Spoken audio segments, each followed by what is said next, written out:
Pasamos a la primera conferencia, que impartirá la doctora Consolación Baranda. La doctora Baranda ha sido profesora del Departamento de Literatura en esta universidad hasta su reciente jubilación, que, como podemos comprobar, no ha interrumpido su magisterio. Ha formado parte del grupo de estudios de prosa hispánica bajo medieval y renacentista. Sigue formando parte de este grupo, del que además fue co-IP desde el año 2004 hasta 2019. Es también una de las fundadoras de Dialógica BDDH y sus aportaciones al proyecto contribuyeron a convertirlo en uno de los principales hitos en el estudio del diálogo hispánico de todas las épocas, así como a acometer una primera incursión en el campo de las humanidades digitales, tan en boga actualmente. Las líneas de investigación a las que esta maestra ha dedicado su currículo profesional son tan numerosas como variadas. Por citar solo algunas, la profesora Baranda ha prestado atención a la literatura celestinesca y renacentista, deteniéndose especialmente en textos científicos, al género epistolar y al ya mencionado diálogo literario. Asimismo, ha completado sus investigaciones con estudios sobre las humanidades digitales y la edición de textos. La lista de trabajos de la doctora Baranda es amplia e inabarcable para una presentación como esta, pero conviene destacar aquellos que, como la disertación que nos va a brindar, se centran en la figura de la religiosa Sor María de Jesús de Ágreda.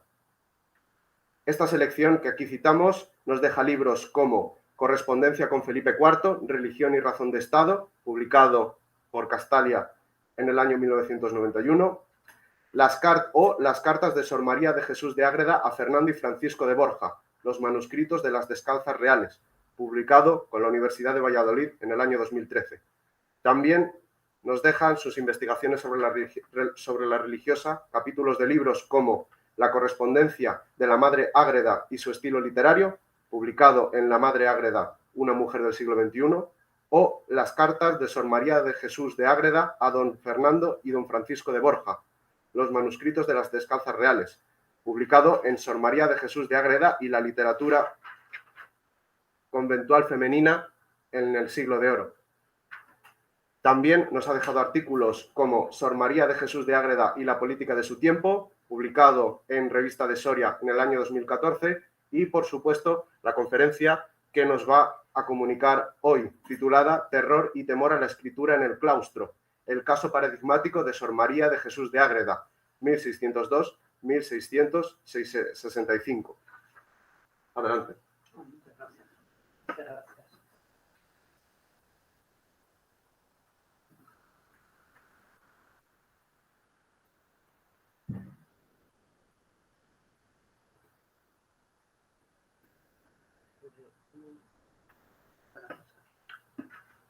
Aquí.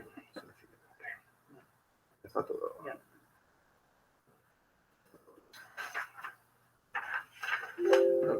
Aquí, en este botoncito. ¿Cuál es la primera? Está aquí. La primera es para tirar hacia atrás.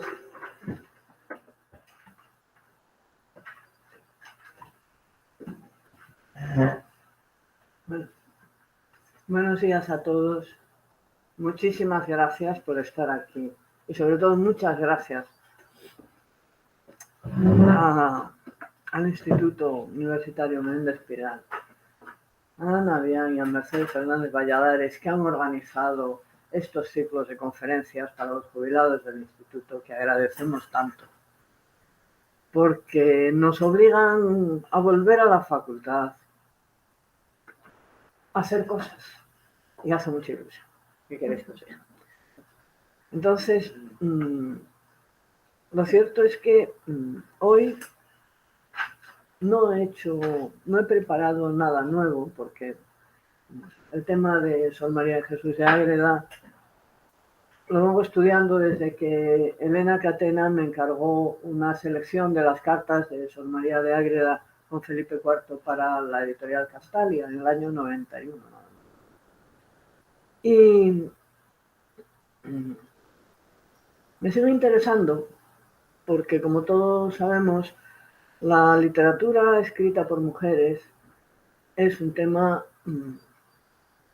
literatura de género, que está en auge en este momento. Los estudios sobre las escritoras del siglo XVII se han multiplicado de manera exponencial. ha variado muchísimo los enfoques y las perspectivas de análisis, y debo de reconocer que a veces yo me pierdo, ¿no? Y entonces me agarro a mi monja cuando me veo perdida en el mare magnum de las escritoras del siglo XVII. Y lo que voy a hacer hoy no es nuevo, parte de un trabajo que hice sobre la censura, porque quiero insistir en un aspecto de esta producción literaria que me parece que se olvida. Se suele hablar mucho de la escritura como autoafirmación, como un proceso casi de empoderamiento de las mujeres en el siglo XVII. Los conventos pueden parecer incluso centros de instrucción femenina, en cierto modo, pues porque es verdad que Sor María aprendió muchísimas cosas en el convento, que no voy a mencionar aquí. Que se está emitiendo, se están dando señales tan positivas de la vida claustral en algún tipo de artículos que me parece que conviene también señalar algunos aspectos que quizá no son tan positivos y que deberían tenerse en cuenta a la hora de valorar este tipo de escritura. Entre otras cosas, el miedo y la censura. Por eso voy a hablar de eso. La importancia de la censura, la función de la censura en la escritura femenina y el miedo a escribir dentro del claustro. Porque quizá con esos datos también enriqueceríamos los estudios sobre los textos. Las comillas del título proceden de una carta enviada por Sor María de Ágreda a Francisco de Borja, capellán de las Descalzas Reales, que es el corresponsal de mayor confianza, seguramente, salvo Juan de Chumacero, durante 20 años. Dice la monja: muy buen consejo es el que me da vuestra señoría de que tema con moderación. La verdad es, señor mío, que me ha estorbado y atrasado harto el terror y temor que tengo. Para la escritura le ha estorbado el terror y el temor. No es un paisaje aislado. La impresión de terror y temor se desprende de la lectura de la correspondencia entre la monja y este capellán. En ella se prodigan medias palabras y sobreentendidos, hablan del negocio, de los asuntos. Manifiestan preocupación reiterada por la seguridad de su correspondencia y además utilizan en algunos momentos palabras cifradas.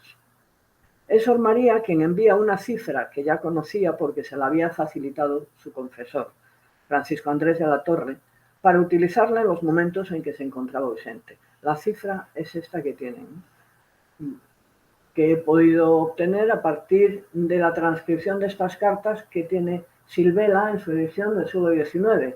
Como había transcrito algunas, nada más, me parece que eran 5 o 6, yo pude, a partir de esas, hacerme un alfabeto, y cuando me encontré con los manuscritos de las Descalzas Reales, pude transcribirla con cierta facilidad, no tuve más.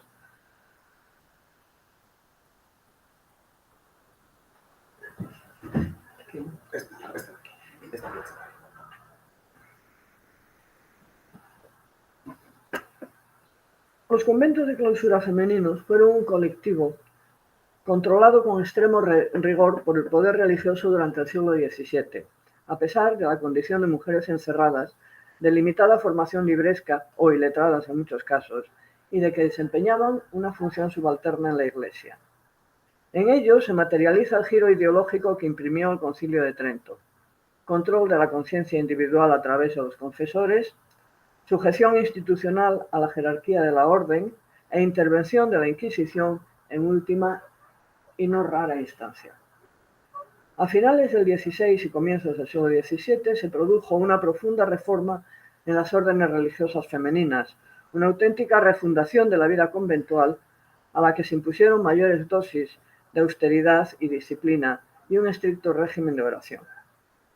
Las refundaciones afectaron a todos los institutos religiosos y fue un fenómeno especialmente activo y complejo en el franciscanismo femenino, según dice el padre Ángel Martínez Cuesta. Sor María de Ágreda era concepcionista, una orden que pertenecía a los franciscanos, que estaba se llegó a integrar entre los franciscanos. Este entorno de recogimiento y fomento de la vida mística fue además alentado por el modelo cercano de Santa Teresa de Jesús y ensalzaba las manifestaciones de favores divinos, las exterioridades y prodigios con que Dios favorecía a algunas religiosas. Los fenómenos portentosos sirvieron para prestigiar la vida conventual recoleta frente a la de las observantes y significaron en muchos casos una fuente de ingresos apreciable para la financiación de los propios conventos, que carecían de otra financiación fuera de las generosas dádivas de los devotos o de las dotes de las monjas. Lo cierto es que durante el siglo XVII se multiplicó de manera inaudita el número de mujeres señaladas por Dios, que adquirieron renombre y fama por los arrobos, visiones proféticas y portentos que jalonaban su vida. En su calidad de personajes favorecidos por la divinidad, atraían la atención las visitas y favores de todo tipo de personas, incluidas las altas jerarquías eclesiásticas, personajes de la nobleza y del poder político. La nómina de monjas con reputación de santidad es simplemente abrumadora. No hay un caso semejante en ninguna otra época de la historia. Tal abundancia delata un mecanismo de emulación entre las monjas y órdenes religiosas, así como un contagio en la devoción que despertaban.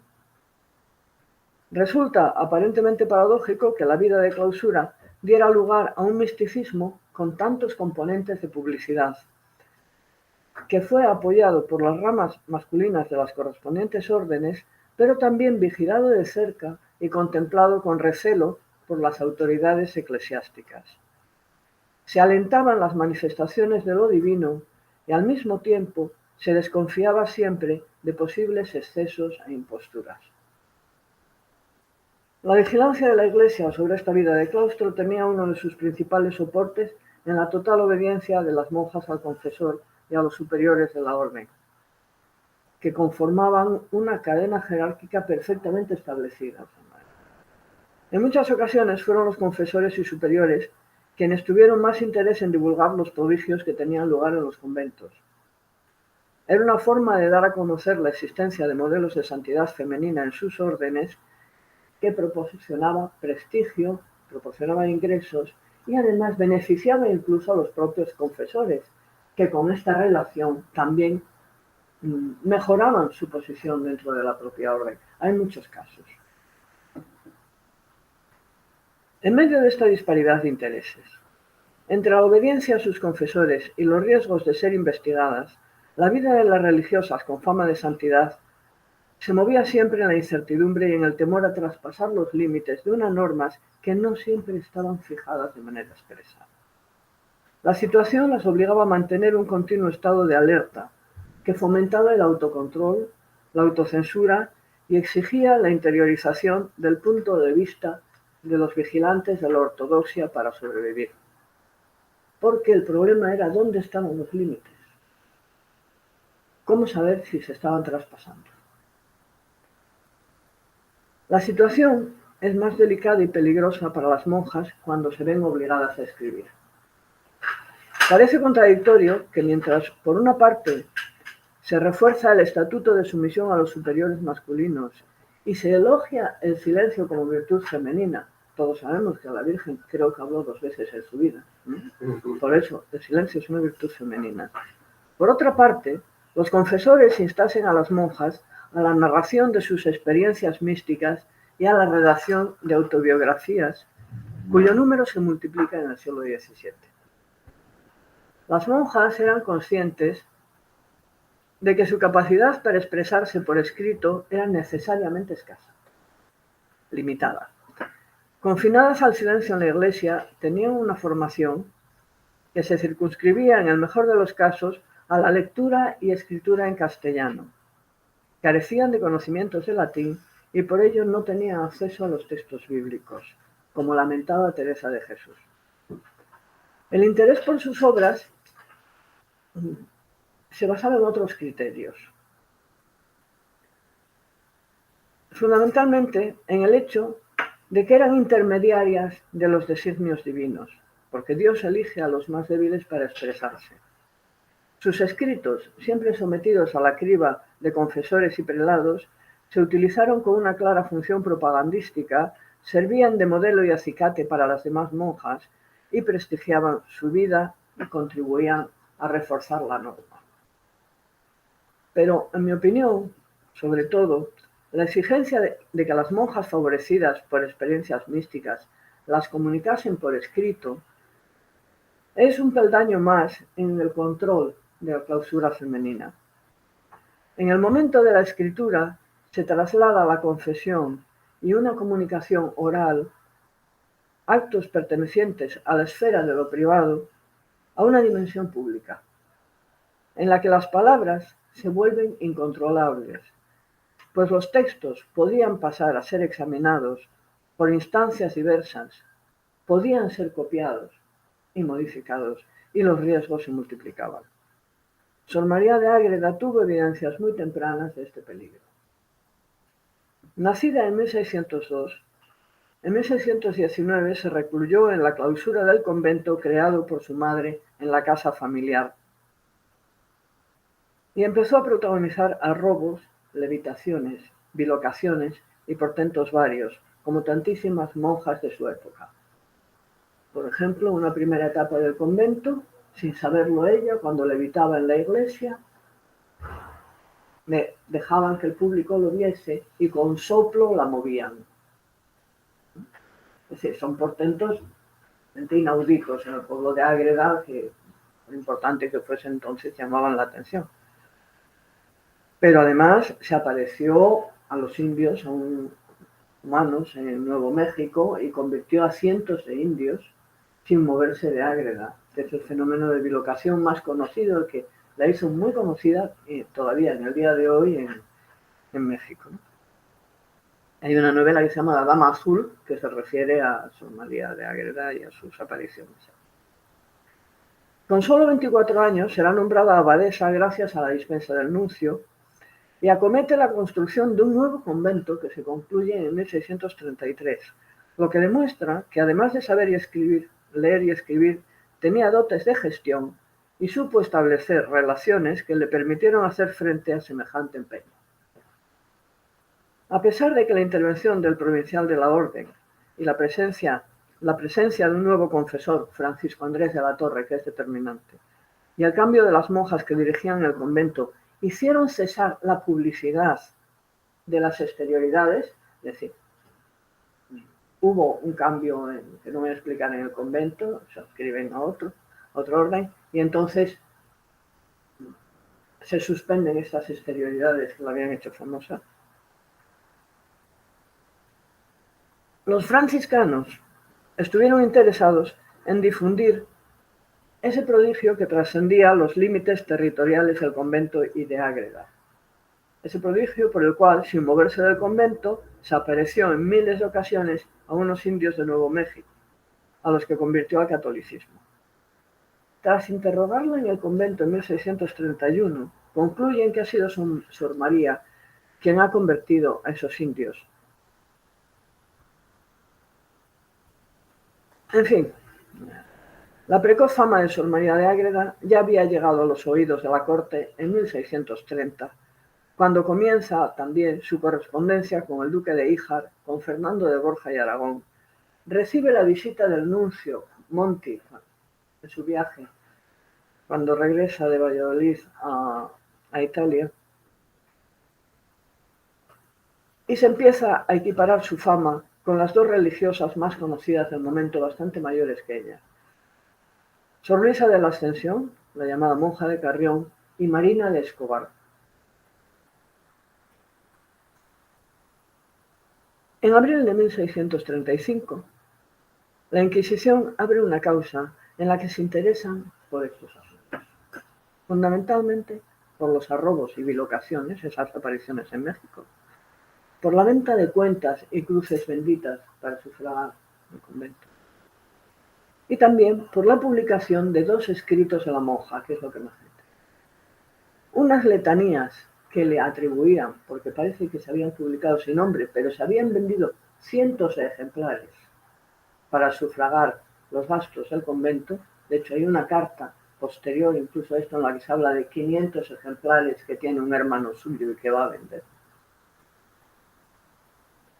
Unas letanías a la Virgen y la declaración que había firmado Sor María al padre Benavides a propósito de sus apariciones a los indios de Nuevo México, que también se había publicado.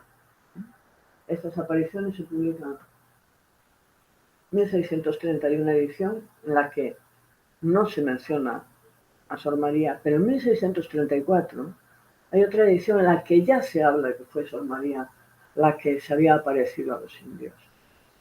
De esa edición no se conservaba ningún ejemplar, se acaba de editar recientemente por primera vez, un ejemplar que se ha encontrado. Había traducciones al inglés, asombrosamente, pero no había accesible ninguna edición en castellano.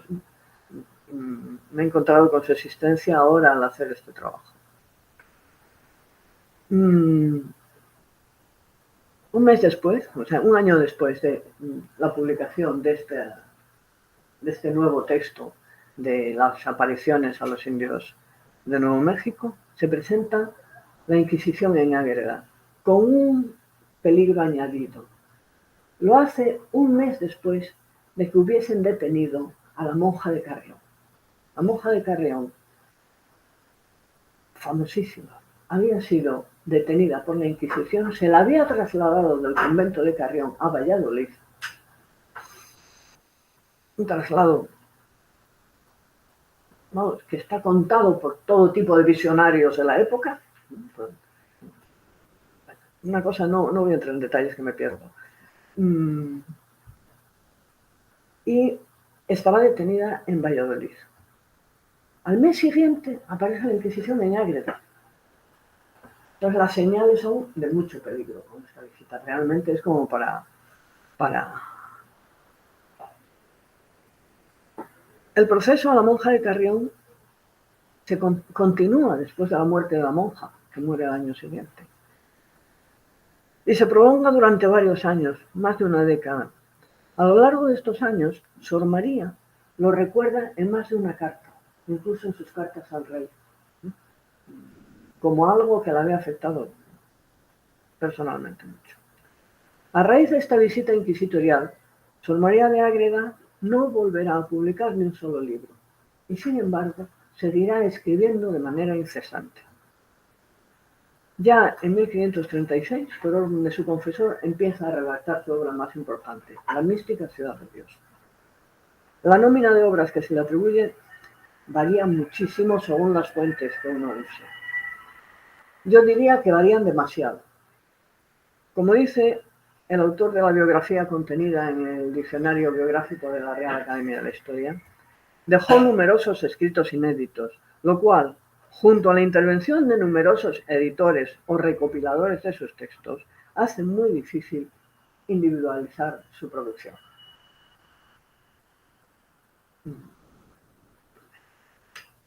El caso es que durante su vida no se publicó ninguna de estas obras. Y voy a comentar ahora cuáles son las estrategias que utilizó para reducir, para aminorar los riesgos que tenía la escritura. Como decía hace un momento, en el caso de las religiosas con fama de santidad, la figura del confesor tenía una importancia decisiva. Era el mediador entre las experiencias místicas del interior del convento y la sociedad. De él dependía la dosificación de la publicidad de los portentos y con ello la seguridad de las religiosas en muchos casos. Sor María de Ágreda había establecido con Francisco Andrés de la Torre, su confesor de 24 años, durante 24 años, una relación de confianza mutua y una red de seguridad. Sus consejos, posición en la orden, prestigio y relaciones fueron decisivos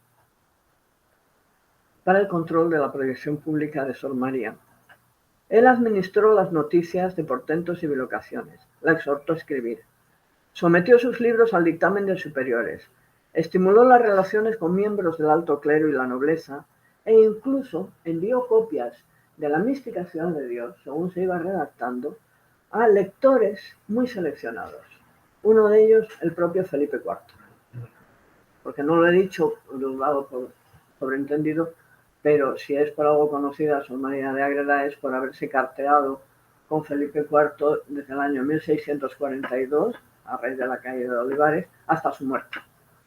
Se observan, yo creo que son más de 300 cartas.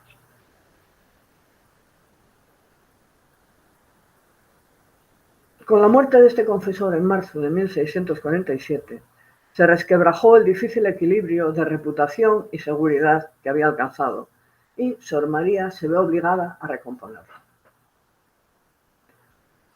Es algo que me voy a dedicar ahora. ¿Qué es lo que hace cuando se encuentra sin confesor para protegerse? En primer lugar, debe ocuparse de buscar un nuevo confesor. Y como he dicho, es obligación de toda monja obedecer las imposiciones de su propia orden y admitir el confesor que la orden ponga. El grado de preocupación y el despliegue de estrategias relacionadas con esa búsqueda solo se puede entender en el contexto de estricto control sobre las religiosas de clausura. Aquí, Sor María hace una cosa, no espera a que le asignen un nuevo confesor. Por el contrario, acude a sus relaciones para sortear el deber de admitir el que le van a asignar. Las cartas a Francisco de Borja y Felipe IV permiten comprobar que el problema no es la confesión, sino la preocupación por sus papeles, por mantener sus escritos a salvo de una fiscalización no deseada.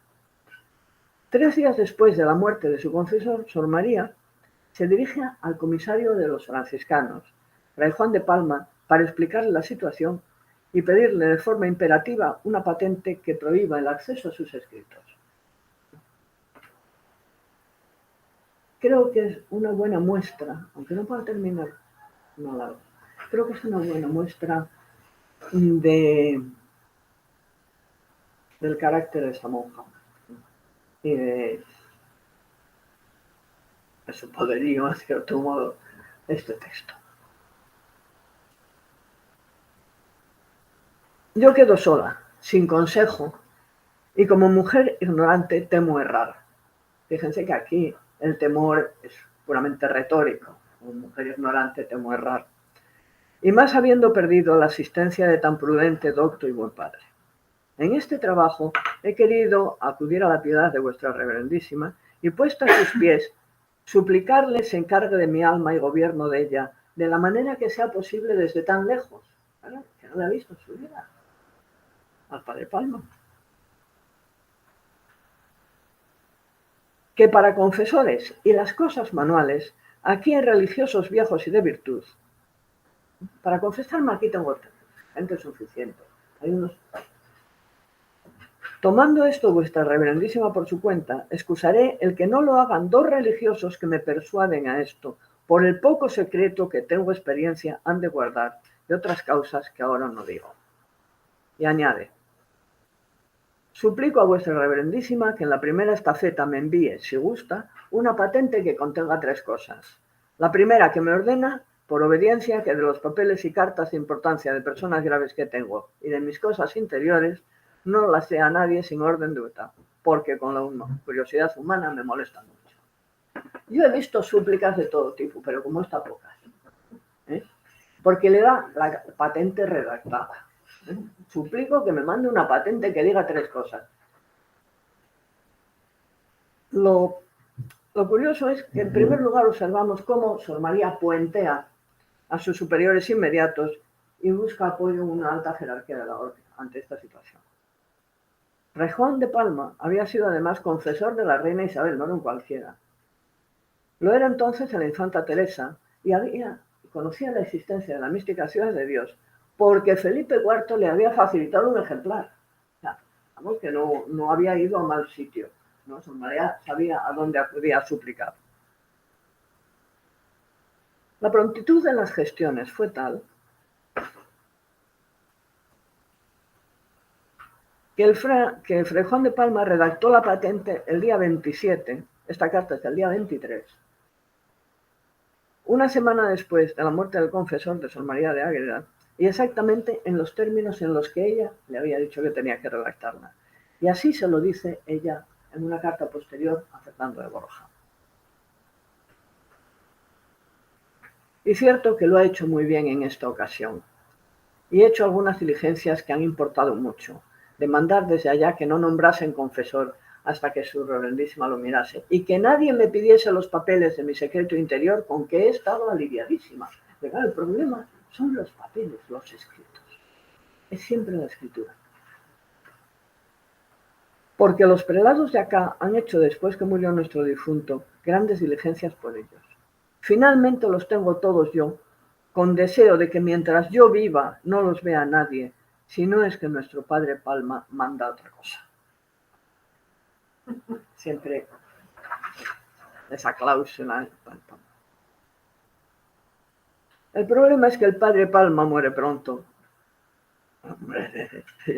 Y entonces recurre a otra jerarquía, al patriarca, nada menos, Alonso de Guzmán, y a los Borja, para que intercedan a su favor ante Fray Juan de Nápoles, que era el ministro general de los franciscanos. Ella tenía relaciones muy estrechas con el patriarca Alonso de Guzmán. Y lo que quiere es que la proteja el ministro general de los franciscanos, al que no tiene acceso. Para enfatizar la importancia de la gestión, les recuerda el caso de la monja de Carrión, Sor Luisa de la Ascensión, cuyo proceso seguía todavía en marcha después de su muerte. Y dice lo siguiente: cierto, señor mío, que cuando me acuerdo los trabajos que ha padecido la Madre Luisa y la religión por un confesor que tuvo, me hace temblar y temer. Y si el general me ayuda, me puede defender, y para eso deseo su favor. Es habitual. Cuando había problemas con la Inquisición, la culpa era siempre de un confesor indiscreto. Es un tópico que se repite una y otra vez en las vidas del religioso.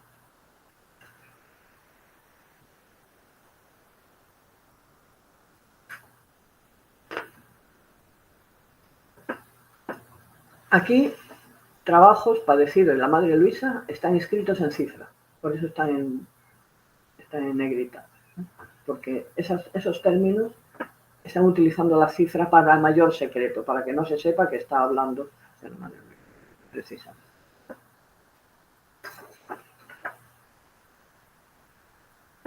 La inesperada muerte de Fray Juan de Nápoles, una vez más, sabes que se repite la historia, vuelve a dejar a Sor María a merced de sus superiores y una vez más hace lo mismo. En esta ocasión es al padre Manero, comisario general desde el año 49, y 2 años después tuvo la suerte de que fuese general de los franciscanos. Y será a él quien se convertiría en el principal impulsor de una nueva redacción de la mística ciudad de Dios.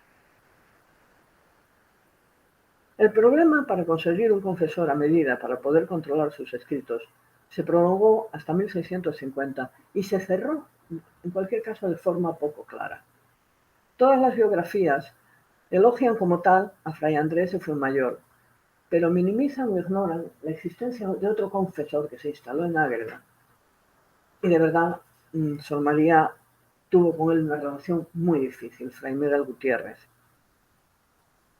Uno de los motivos de las diferencias con este confesor fue en el empeño del padre Gutiérrez por fiscalizar los escritos y la negativa sistemática de Sor María a dárselo utilizando la patente. Se peleaban por esa patente de manera increíble, por lo que se trasluce en la correspondencia con los Borja, ¿no? Pero más allá de estrategias concretas, la preocupación por el confesor es síntoma del profundo temor ante una eventual intervención inquisitorial, como sucedía con muchas religiosas que, impelidas por obediencia a escribir, eran conscientes de lo limitado de sus conocimientos en materia teológica y del riesgo de cometer deslices.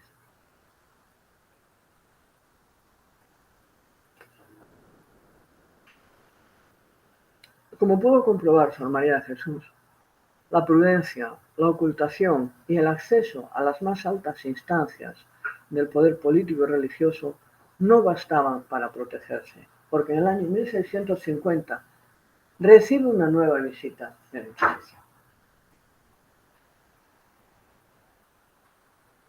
Hay un episodio que se repite en varias biografías de monjas. Esta segunda visita tiene que ver también con razones políticas, en las que no puedo entrar, con su correspondencia con el duque de Híjar, que había sido condenado a prisión. Se descubre una conspiración contra Felipe IV, encabezada por el duque de Híjar.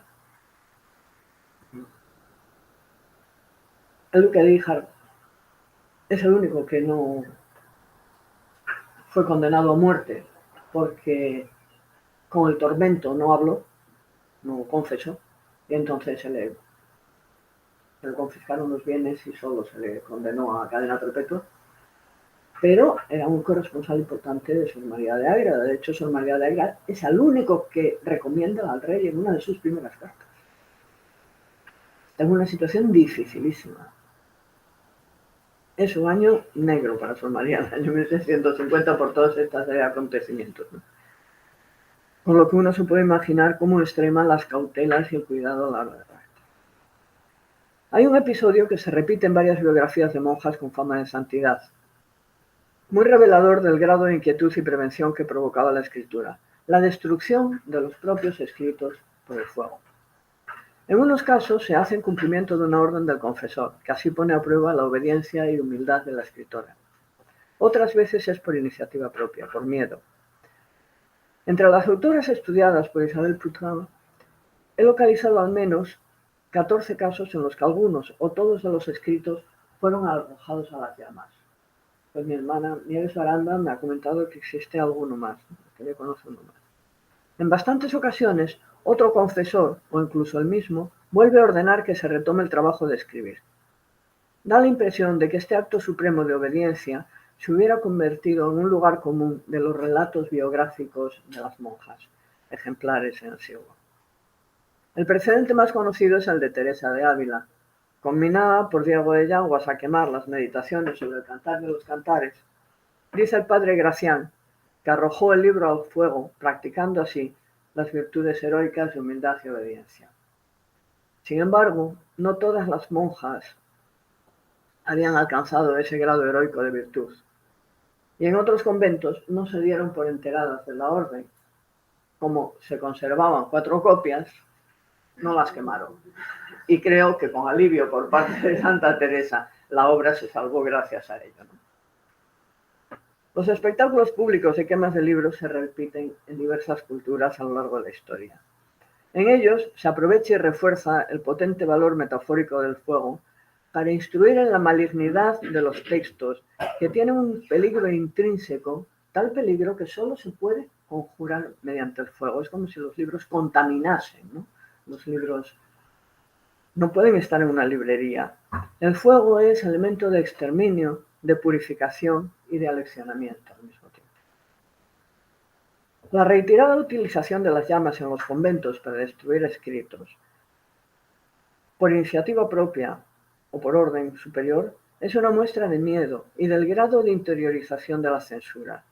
Las quemas conventuales reproducen los mismos valores metafóricos de los autos de fe en una comunidad que, por vivir en clausura, no puede acceder a estos espectáculos inquisitoriales. En el caso de las monjas, no hay solo obediencia. En mi opinión, hay también cautela, una cualidad imprescindible para sobrevivir en ese entorno que exalta el femenino, el misticismo femenino, y a la vez lo considera fenómeno suspecto.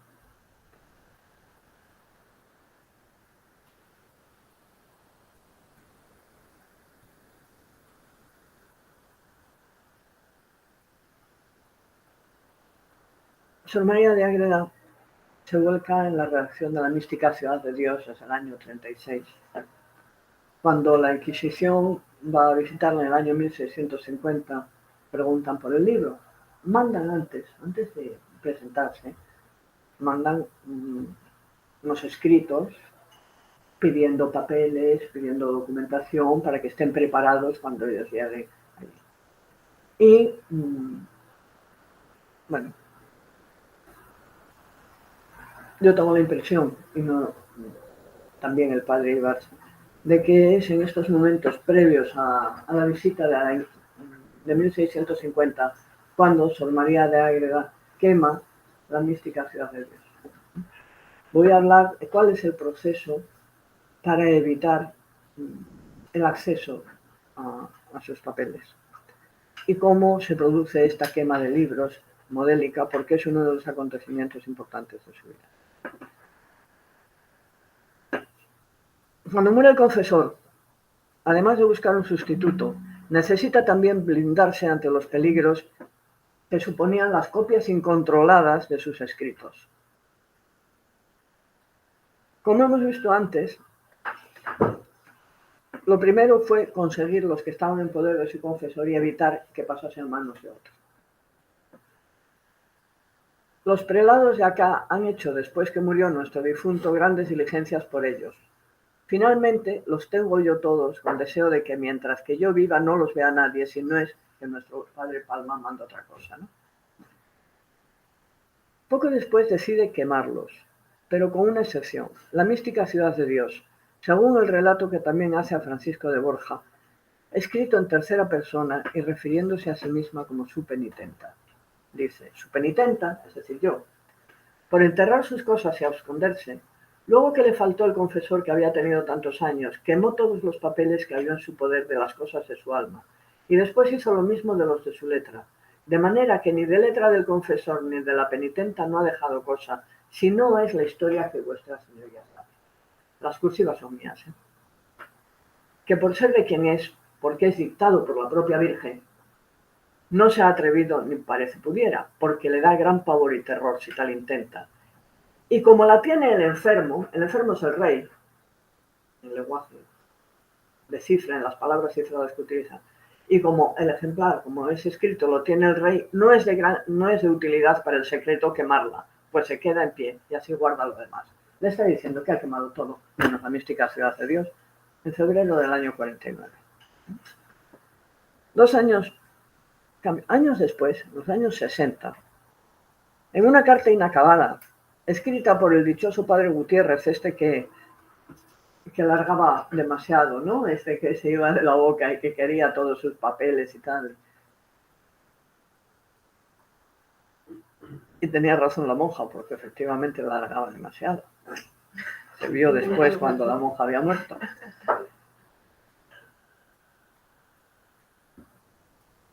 En una carta de 1660 o 1661 dice que sí la había quemado y da detalles sobre cómo había conseguido sacar los de... Fijaos, tiene algo como de juego detectivesco, ¿no? Como ante el riesgo es algo un poco policíaco, en el fondo, las maniobras que hace la monja ante la situación. Por ordenación divina y de los prelados, escribí la historia y vida de la Madre de Dios. Sacaron traslados y estoy temerosa si alguno se ha quedado por ahí. Esto es en el año 60. Esto empieza a escribirse en el 36. Y antes del 50 dice que la ha quemado. Todos los que han llegado a mi noticia los he recogido. Y al punto que murió el padre Francisco Andrés, granjeé la voluntad de un compañero suyo, Lego, y una arca de papeles, los quemé al punto, y el original y traslados de la vida de Nuestra Señora, creyendo que ningún prelado me obligaría a escribir. En el año 60 dice que no ha salvado la investigación de Dios, que la ha quemado también. Y esto mismo tengo declarado y dicho todo en el Santo Tribunal de la Inquisición, debajo de juramento y censuras, que habrá 10 u 11 años que me examinó, exactamente en el año 1650, de que la bondad de Dios por sola su misericordia me sacó bien. Y fue dicha haber quemado los papeles, porque durara mucho el examen, aunque los habían aprobado muchos prelados. La verdad,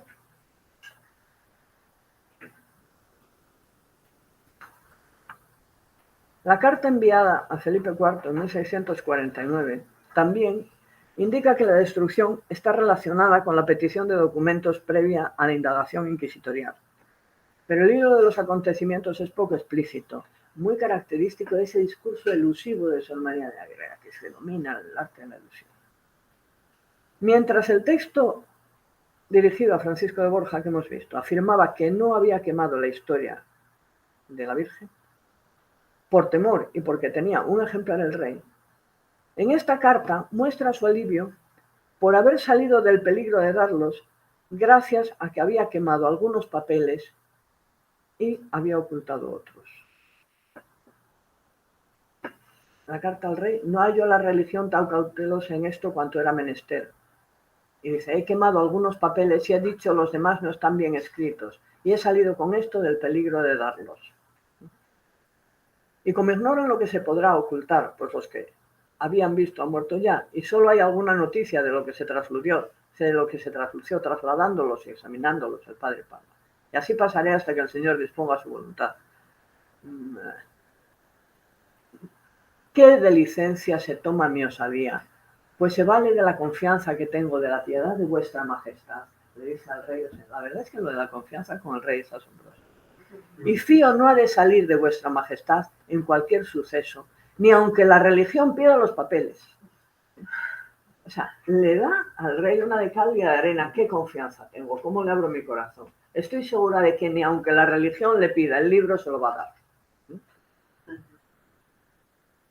Que por los difuntos debieron de saber que vuestra majestad los tenía, pero ignoran si vuestra majestad los ha dejado. Y como yo los he despedido, podría ser, aunque si hubiese a vuestra majestad, y no es tiempo ahora de que salgan a la luz. ¿Te queda tan ancho? Solo después sí dirá que ha quemado los papeles de la primera versión.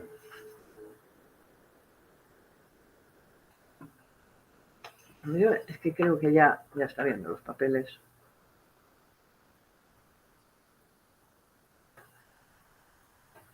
Pero en la cita siguiente, para complicar más las cosas, en el año 1650, Porcelar, el que yo la escribía, quemé el primer original.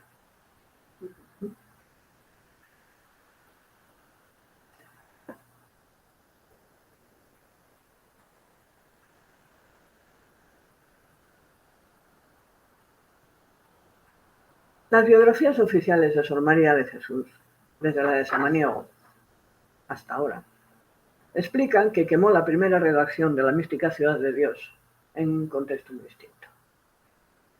Coinciden en que en el año 1645, durante una ausencia de su confesor, otro confesor anciano que lo sustituía la instó a deshacerse del libro y Sor María lo hizo. Esta versión edificante, que aparece en las vidas de otras religiosas también, ha llegado a formar parte de la imagen de la Madre Ágreda y de la iconografía creada en torno a su figura. Fernández Gracia, catedrático de arte en la Universidad de Navarra, tiene un libro sobre la iconografía y las obras de arte en el convento de Ágreda, y reproduce en este libro un cuadro del convento que contiene una orla historiada cuyas viñetas representan los episodios más significativos de la Madre Ágreda. En una de ellas aparece Sor María al lado de una enorme hoguera entre cuyas llamas hay un ejemplar del libro.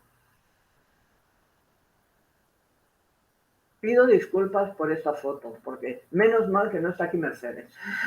Me mata si ve esta calidad espantosa. Hay dos fuegos en estas viñetas, ¿no?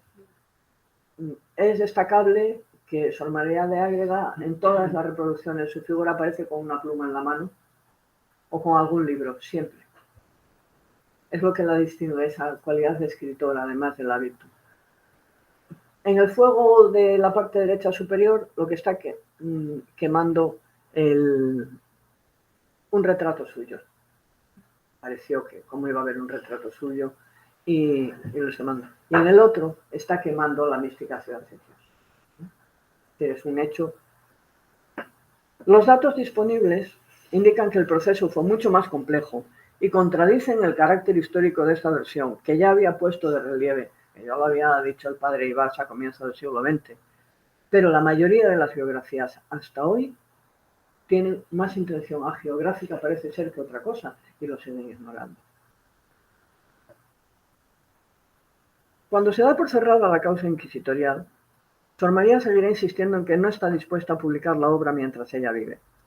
Lo dice a Felipe IV, a Francisco de Borja, a los padres Manero y Arriola, y se aplica a una incesante reescritura de la mística ciudad de Dios, de la que hay noticias periódicas en la correspondencia.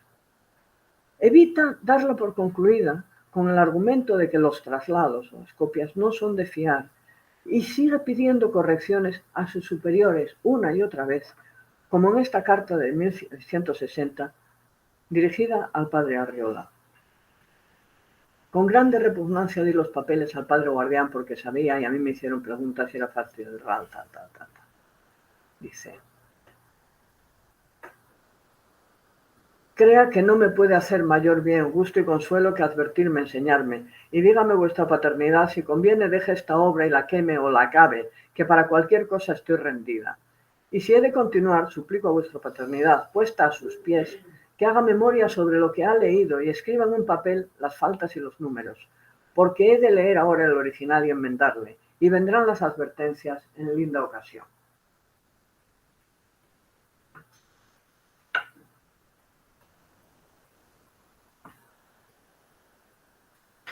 Tras casi 3 décadas de reescritura, Sor María deja a su muerte en el convento un ejemplar de la mística ciudad de Dios, autógrafo perfecto, dispuesto para la imprenta, pero no conservó ninguna de las versiones previas que pudieran informar sobre el proceso de redacción de la obra.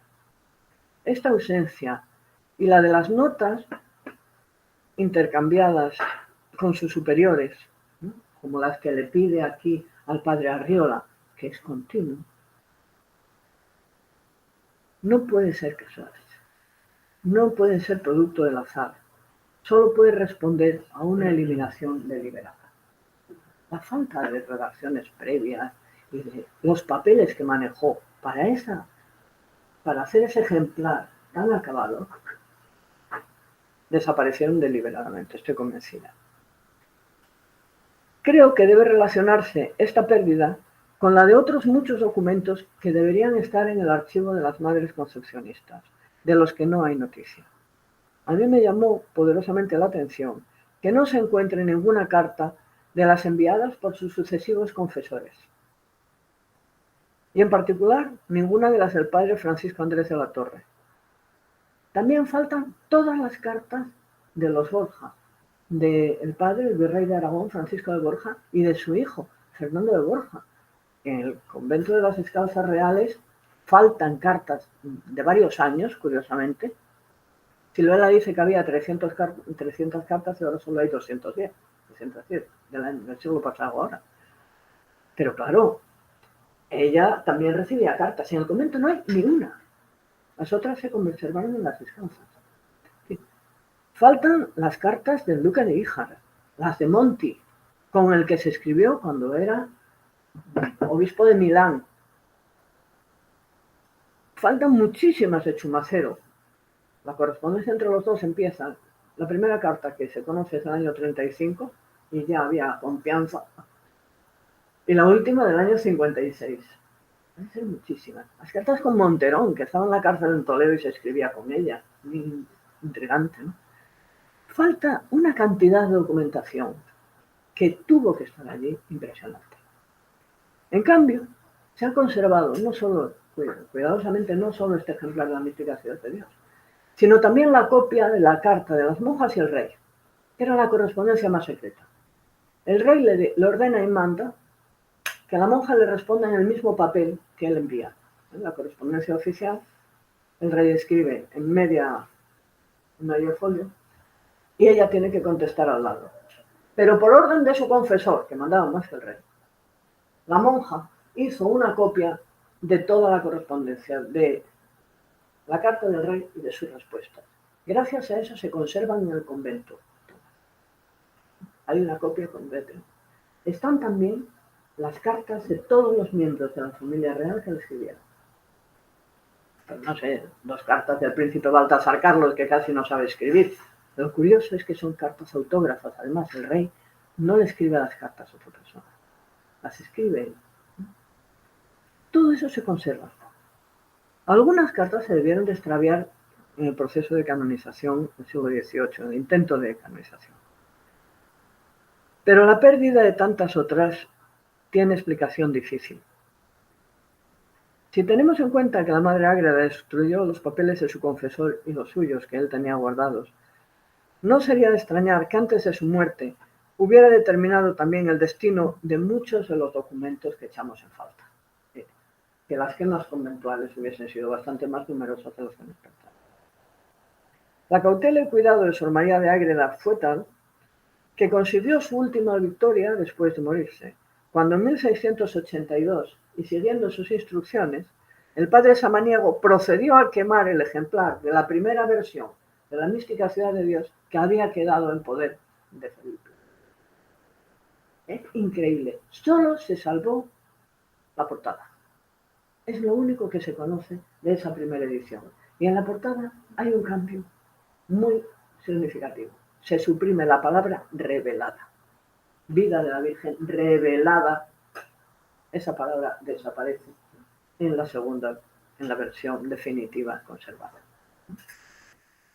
Bueno, las citas que hemos visto muestran solo a grandes trazos cómo Sor María de Ágreda, que es un caso excepcional, consiguió esquivar los peligros de la escritura mediante la ocultación, el desvelo continuo por el control de posibles copias, la destrucción cuando fue necesario y una permanente labor de corrección.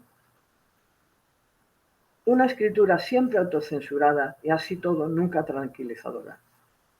La tenacidad con que enmienda una y otra vez el texto, solicitando indicaciones a sus superiores de confianza, parece estar encaminada no solo a conseguir un respaldo autorizado para su obra, sino también a no darla por concluida, para dilatar la posibilidad de publicación durante toda su vida. Sor María de Ágreda en realidad parece pensar que el único libro inofensivo es el no difundido, el que no conoce nadie. Pues muchas gracias y no sé si me he pasado 4 pueblos. No sé si me he pasado.